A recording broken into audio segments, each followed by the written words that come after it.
자꾸 이제 수도권을 여쭤보게 되는데 지방은 이제 뒤에 질문을 제가 준비해놨으니까요. 2008년의 그 긴 침체장과 지금의 상황을 또 비교하시는 분들이 계시더라고요. 긴 어둠의 터널로 들어섰다 뭐 이렇게 얘기하시는 분도 계시고요. 좀 그건 아닌 것 같은데. 그러니까 그때하고는 좀 상황이 다릅니까? 어떤 부분이 좀 다르고 어떤 부분이? 지방은 조금 유사한 면이 있죠. 지방은 그때 2008년도 지방이 대구가 공급 제일 많았잖아요. 지금도 공급 제일 많죠. 나머지 지방 없어요, 공급이. 그러네요. 똑같아요. 뭐 이제 또 2008년 이후에 또 상승이 지방부터 되거든요. 그죠? 그때 2009년, 10년, 11년 됐고 지금도 나는 지방부터 된다고 이렇게 지금 이야기 계속 하고 있잖아요. 네. 그거는 유사해요. 되게 유사해요. 근데 이제 우리가 2008년도에 전체적인 느낌은 뭐가 다르냐면 수도권 뭐가 다르냐면 전세 가율이 많이 차이 나죠. 38 떨어지는 지금 51%에 있고 아직도 여전히 투자 수요가 들어올 수 있는 약간의 어떤 환경이 있다. 전혀 없는 건 아니지만은 이걸 완전히 끄게 되면은 저는 이제 시장이 안 된다 보고 있거든요. 원래 이제 수도권 같은 경우에는 자가 보유하고 우리가 이제 보게 되면은 55대 45 정도 되거든요. 5대 5 뭐 이 정도 되는데 그 반대로 얘기하게 되면 투자자가 50%라는 얘기잖아요. 네. 이 시장에 네. 그 실수요자 50이고 반반인데 실수요자가 그러면 시장 전체 끌어갈 수 있냐? 그건 아니거든요. 같이 움직여야 되는 시장인데 이게 한쪽만 하다 하면 어느 정도 한계가 있다 이렇게 보거든요. 그 조건이 실수요자는 집이 부족해서 들어온 사람이기 때문에 한 가지 조건만 되면 되는데 투자자는 수익률에 대한 조건이 만들어져야 되거든요. 그 두 가지 조건이 돼야 되기 때문에 한 가지 조건 빠져 있다고.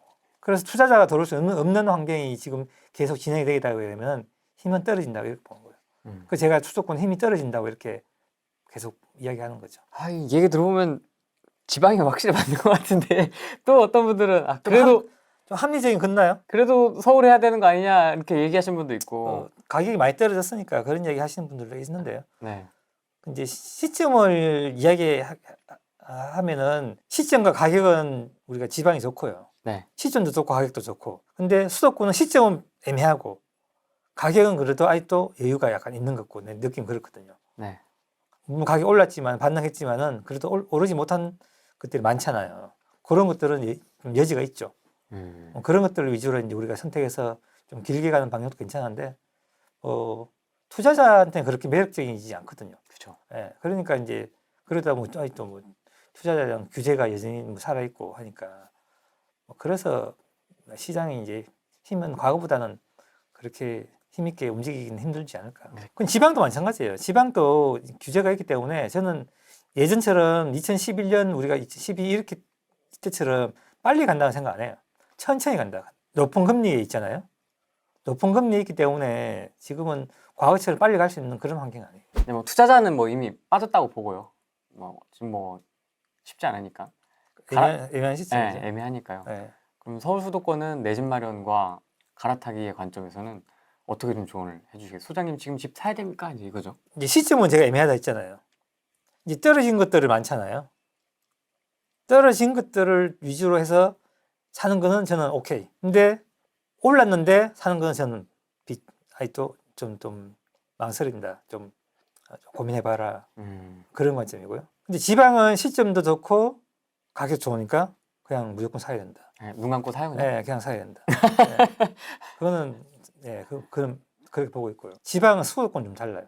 수도권은 이 사이클이 긴 사이클이기 때문에 물론 어떤 분들이 짧게 보는 분들도 있던데 저는 2014년부터 한 사이클을 보거든요. 지금까지 한 사이클로. 원래 수도권 긴 시장이기 때문에 어느 정도 긴 상승이 왔다. 이제 10년 차잖아요. 지금 2014년이니까. 예, 그래서 좀 고민해봐야 될 시점이다. 그리고 갈아타기 같은 경우에는 지방은 뭐 충분히 지금 해야 되죠. 무조건 해야 되죠. 근데 내게 안 팔리니까 못하는 거잖아요. 그런 거 있고 수도권도 보면은 상급지가 먼저 올랐잖아요. 갈아타기는 다시 상급지로 가는 거잖아요. 네. 아니면 좋은 상품으로 가든지. 상급지가 먼저 올랐기 때문에 내 거 팔고 더 추가 보태서 가야 되기 때문에 이게 또 만만치 않잖아요. 뭐 능력만 되면 저는 가는 건 나쁘지 않다. 그렇게 봅니다. 지금 아직 한 사이클로 보신다면 네. 이 사이클의 종료 시점은 이제 뭐 앞뒤는 밀릴 수 있지만 25년, 26년 그때로 보시는 거예요? 저는 유력하다고 보고 있습니다. 그럼 그 이후에는 어떻게 되는 겁니까? 시기는 말고 사이클의 관점에서는 어떻게 되는 거죠? 계속 떨어지죠. 여기서 더 떨어질 수가 있나요? 떨어진 폭은 적겠죠. 미리 떨어졌기 때문에. 조정했기 때문에. 조정했는 게 이게 되게 큰 도움이 되는 거예요. 사실은. 아마 임대차 3법 나오고 조정이 안 받고 갔으면은 나중 떨어질 때 어마어마하게 많이 떨어졌을 거라고 저는 보고 있어요. 근데 지금 조정 갔기 때문에 조정 가고 지금 한 2, 3년 됐잖아요. 22, 23, 24, 아니 2년 2년 됐는데, 정도. 2년 정도 됐는데 내년까지 약간 상반가 안 좋으면은 그래도 약간 이제 시간을 좀 많이 벌었잖아요. 이런 것들이 우리 시장 전체에 봐서는 나쁘지가 않아요.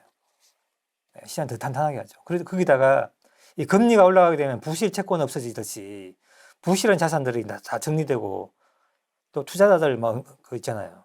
또 부실 투자자들 네. 못 막는 이런 분들 다 떨어져 나가거든요. 그냥 시장이 더 탄탄해지는 거죠. 그 다음 나온 상승장들이 어떤 찐 상승이 나올 수 있는 그런 환경도 될 수 있어요. 예. 그리고 부실 자산 다 틀리 나가니까. 그러면 좀 공격적으로 투자를 한다면 한참 기다려야 되겠네요, 수도권은. 수도권은 기다리시는 게 맞죠. 한참 기다려야 되겠네요. 네. 25, 6년 이후에도. 네. 사이클 원래 그렇게 길어요. 되게 기네요. 네.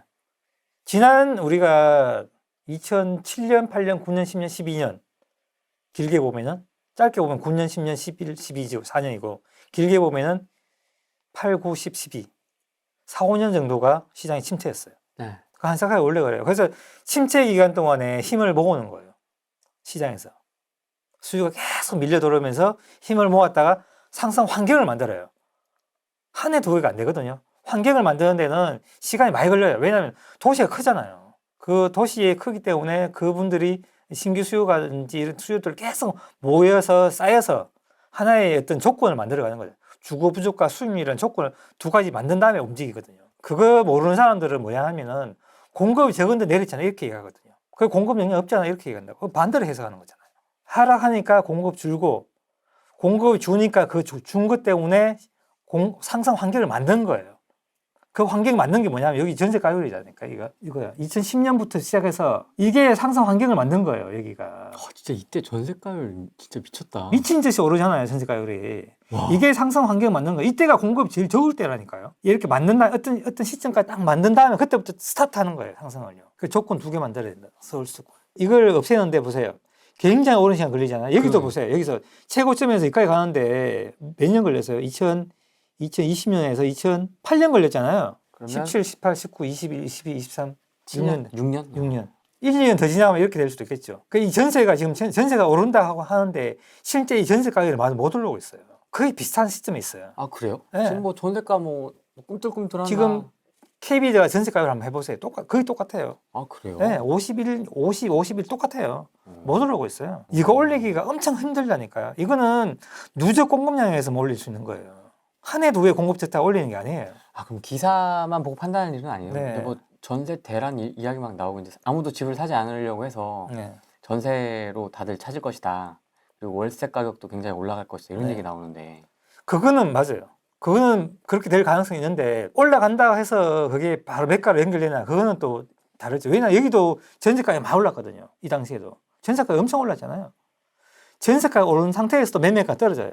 이게 매매가예요. 매매가. 이게 매매가잖아요. 여기 매매가잖아요. 매매가 상승률 파란색, 네. 요 위에가 전세가 가격이에요. 주황색. 네. 매매가가 떨어지면서 전세 가격이 이만큼 올랐다고요. 이렇게 되면 매매가가 떨어지고 전세가가 오르니까 붙잖아요. 네. 그럼 전세 가격이 올라가는 거잖아요. 이렇게. 요때가 뭐냐면은 상승의 환경을 만드는 거예요. 축적, 에너지 축적. 에너지 축적되는 거죠. 그 어느 순간 되면은 탁 상승한다고요. 그게 스타트예요. 근데 이게 이제 다시 상승하려면은 전세까지 무지막지하게 올라야 되는 거예요. 얘를 턴 시키려면은. 에너지가 엄청 필요한. 네. 이걸 일단 턴 시키려면은. 시키고 또 그게 또 좀 지속돼야 되고. 지속돼야 되고. 이게 쉽겠나고요. 안 쉽다는 게 내가 보기엔 안 쉬우니까 제가 하반기에는 안 쉽다고 그 때문에 제가 부정적으로 보는 거잖아요. 그럼 이때 2000년도에는 64.6%. 예. 그다음에 이때는 75. 75%. 예. 그럼 그 다음에는 이게 어느 정도라고 보십니까? 더 올라가죠. 최고점이. 성장률이 좀 둔화됐으니까. 네, 더 올라갑니다. 75보다 더 올라갈 수가 있다고 네. 이게? 지금 전세가율이 75인데 평균이. 네. 그럼 개별 아파트로 보면 네. 엄청 개별 아파트는 거의 90%라 봐야 90% 막 네. 뭐 80몇 프로 이렇게 나올 수도 네. 있다는. 개별 아파트는 그래요. 서울이요. 서울이 그렇죠. 그럴 수 있다. 외곽지는 그렇죠. 와. 강남은 안 그렇고 외곽지는 그랬대요. 뭐 노도강 금강 뭐 네. 이런 그때 거. 옛날에는 2, 3천만 다 투자했잖아요. 저도 그렇게 했었고. 우려와 네. 기회가 같이 공존한 것 같습니다. 그래요? 설명 들으니까. 시장에 대한 이해도가 높으면 훨씬 더 뭐 좀 좋죠, 이게. 이 지금 1, 2년 안에 뭐가 이렇게 딱 해결될 기미가 없네요. 그럼 이걸 보면 지금 설명을 들으면 미국 보세요. 해결되나요? 공급 부족이. 미국이 2008년도 이후에 공급 그래프 보세요. 저는 미국 공급 그래프를 제가 미국 공급 50년치가 있더라고요. 50년치가. 네, 50년치가 있어요. 그걸 제가 다 다운해가지고 제가 그래프를 그려봤어요. 2008년부터 공급이 엄청 부족해요. 지금도 부족하가 나와요. 그러니까 안 멈추는 거예요. 공급 부족이. 정부가 개입을 안 하나 보네요, 거기. 지금 그런 가입 안 하죠. 그러니까 미국은 왜 공급이 그렇게 잘 안 되는 줄 아세요? 왜요? 월세 때문에 그래요. 월세라는 어떤 시장의 임대 형태는 투자자한테 리스크가 엄청 커요. 이해 안 되시죠? 어떤 리스크가 있을까요? 수익률이라는 리스크가 크다고요. 만약 생각해보세요. 내가 이제 한 달에 200씩 월세에서 1년 2,400이잖아요. 그럼 정부의 정책에서 우리 이제 부동산의 거래 비용을 너무 낮다. 100만 원, 200만 원 올려버렸어요. 내 수익률이 100만 날라가 버렸죠. 깎이는 거예요. 거기다 금리가 올라 버렸어요. 그러니까 내가 원래 대출 받는 거 금리 더 내야죠. 수익 깎이죠. 이까는 괜찮아요. 얼마 안 되니까. 매매가 1,000만 떨어졌어요. 내 수익이 반토막 날라가. 리스크가 엄청 큰 시장이 월세예요. 그래서 외국 같은 경우는, 미국 같은 경우에는 투자자에 대한 규제가 없어요. 리스크가 크기 때문에. 근데 전세는 달라요. 전세 시세 차익이잖아요. 복비 100만 올라도 돼요. 시세가 1,000만 올라주면 되고. 세금이 조금 더 올라도 돼요. 시세가 더 오르면 되니까. 다 상쇄한다고요. 금리가 조금 더 올라야 돼요. 이자 더 내야 돼요. 시세 상승만 되면. 그래서 이게 다 묻힌다고요. 근데 월세는 그렇지 않아요. 굉장히 민감하거든요. 그래서 공급이 잘 안 되는 거예요. 우리 주택 시장이 이렇게 빨리 이제 현대화가 된 거는 전세 제도 때문에 그렇습니다. 투자자가 마음 놓고 들어올 수 있는 환경이기 때문에. 거기다 공급을 마음 놓고 할 수 있죠. 건설사들은. 왜? 투자자 들어와서 갭투자 해주니까. 그게 잘 물려서 우리가 이렇게 아파트 어떻게 보면 공화국이 된 거죠. 아니면 뭐 일본처럼 옛날 집들이 많이 보여야 돼요. 사실은요. 일본과 옛날 집 많잖아요. 네. 월세 시장이 그렇다니까요. 그걸 계량하는데 엄청난 돈이 들잖아요. 계량해갖고 월세 얼마 올리겠어요? 10만 원, 20만 원? 누가 그걸 해요? 안 하죠. 놔두잖아. 그러니까 고풍스러운 집들이 남아있는 거예요. 이유가 다 있다니까요. 그걸 보존해서 그런 것도 있지만은 시장에 이유가 다 있으니까 그렇게 남아있는 거예요. 그걸 사람들이 인식 못하는. 그래서 전세 제도에 대한 그 순기능도 있고 악기능이 공존하는 거예요. 근데 이게 기능이 이제 제가 볼 때는 수명이 점점 줄어간다. 예. 그만큼 저희는 그럼 기회도 줄어드는 거 아닙니까? 기회 줄고 리스크도 올라가고. 난이도도 올라가고. 그 이제 역전세 사기 같은 거는 그래서 나온 거예요. 전세 얘기하니까 갑자기 생각난 건데 최근에 또 뭐 얘기가 나오고 있는 게 전세에도 DSR을 도입하겠다 뭐 네, 이런 얘기 좀 네, 막 나오더라고요. 네. 그건 좀 어떻게 보십니까? 치명적이죠.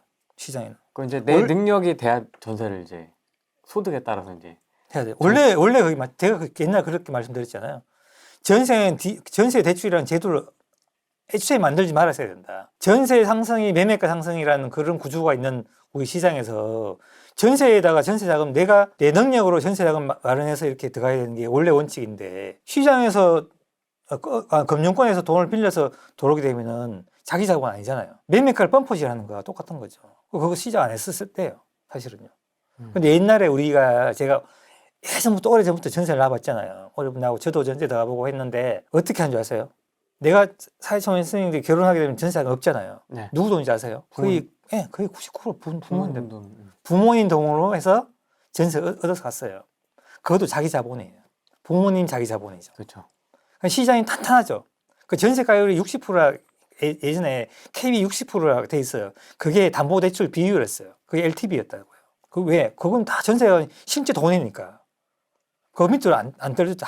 하방 경직성이 엄청 강했죠. 지금은 왜냐하면 대출하니까 하방 경직성이 없어요. 내 돈에다가 전세금 대출하니까 경직성 없는 거예요. 그래서 이게 등락이 굉장히 심하게 나오는 거예요. 전세도. 그래서 이게 DSR 나오게 되면은 단기간에는 우리 투자자에는 악재지만은 시장의 어떤 전체적인 우리 주택 시장을 보게 되면은 건전하게 되는 거예요.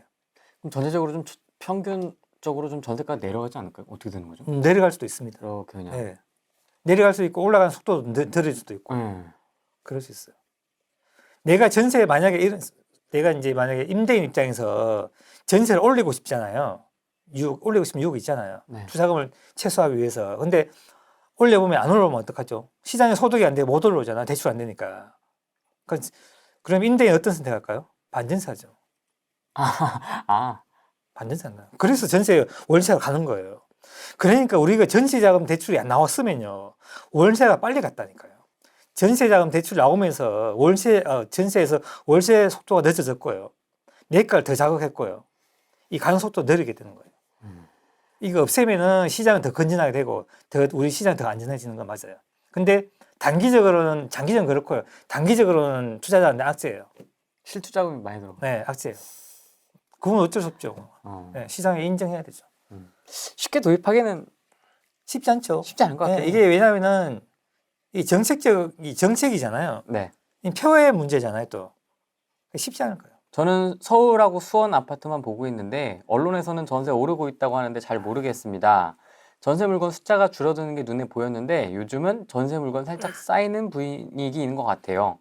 아, 또 지금 그렇구나. 전세 쌓여요. 시장 매매에 줄면 전세 같이 쌓인다고요. 이동수에 줄기 때문에. 그러니까 신규 수요 기대하셔야 되죠. 기사 헤드라인만 네. 아주 그냥 뭐 오른다 어쩐다 막 이러는데. 그래서 근데 지금 전세 매물이 작년보다 많이 줄어 있어요. 지금 쌓인다 하더라도 엄청나게 많이 줄었어요. 전세에 가지고 있는 분들이 매도로 다 돌아섰다는 거죠. 네, 그래서 전세 많이 줄고 매매는 폭발적으로 늘고 그렇게 되는 겁니다.